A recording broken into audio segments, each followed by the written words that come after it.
Alors nous sommes à quelques centaines de mètres de la piste cyclable, au-dessus du chemin des Gablous, endroit auquel pourraient accéder des personnes même lourdement handicapées, grâce par exemple à des joëlettes, sorte de poussettes à bras, ou des VTT adaptés ou fauteuils tout-terrain, qui permettent à des personnes paraplégiques de circuler dans les bois ou même d'emprunter des pistes de descente. Nous sommes aussi sous le mont Poupée avec ses aires d'envol de parapente. Là aussi, une activité ouverte aux personnes handicapées avec un moniteur habilité, comme c'est le cas à l'école à côté de Salins. Donc toutes ces activités, on peut les faire quand on est handicapé. Par contre, circuler dans Salins avec un fauteuil roulant, là, ça relève du véritable défi. Assez incroyable quand on pense que Salins a été nommée la Medical Valley parce qu'elle a la particularité de regrouper de nombreux établissements de soins. Un établissement thermal, un centre de rééducation fonctionnelle, une maison d'accueil spécialisée, un ESAT avec son foyer d'hébergement, une maison de retraite. Et pourtant, dès qu'on souffre de la moindre invalidité, on est cantonné, cloîtré dans son établissement ou son appartement.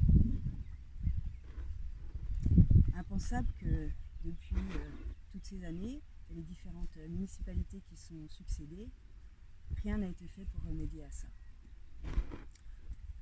C'est pas une histoire de budget, c'est juste une question de volonté politique.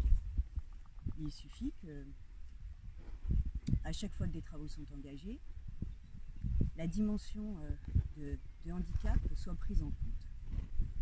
Pour éviter, par exemple, comme ça a été le cas il y a quelques mois, de faire un trottoir de 20 cm de haut devant la maison de retraite qui oblige les résidents en fauteuil roulant, en déambulateur, même les familles avec des poussettes à passer sur la route pour traverser le pont. Un peu de concertation aurait permis, lors des travaux de la rue de la Liberté, de proposer par exemple aux commerçants d'élargir leur pas de porte, en contrepartie de quoi la ville se chargeait de faire des rampes d'accès. Tout le monde y aurait gagné. Ça ne coûte rien de recueillir les besoins et les demandes des usagers, des personnes concernées. C'est pas compliqué de parcourir la ville avec une personne en fauteuil roulant pour identifier les différents obstacles au déplacement. Salins devrait être pionnière en matière d'accessibilité de handicap. On pourrait à ce titre organiser un salon, une journée de l'autonomie où seraient présentées les différentes innovations technologiques qui facilitent la vie de chacun. Alors ça passe des ustensiles de cuisine qui me permettent, même les mains déformées par la polyarthrite, d'éplucher mes légumes, jusqu'au fauteuil roulant gyropode, en passant par les conseils pour aménager, rénover un appartement, une salle de bain en vue de préparer nos vieux jours.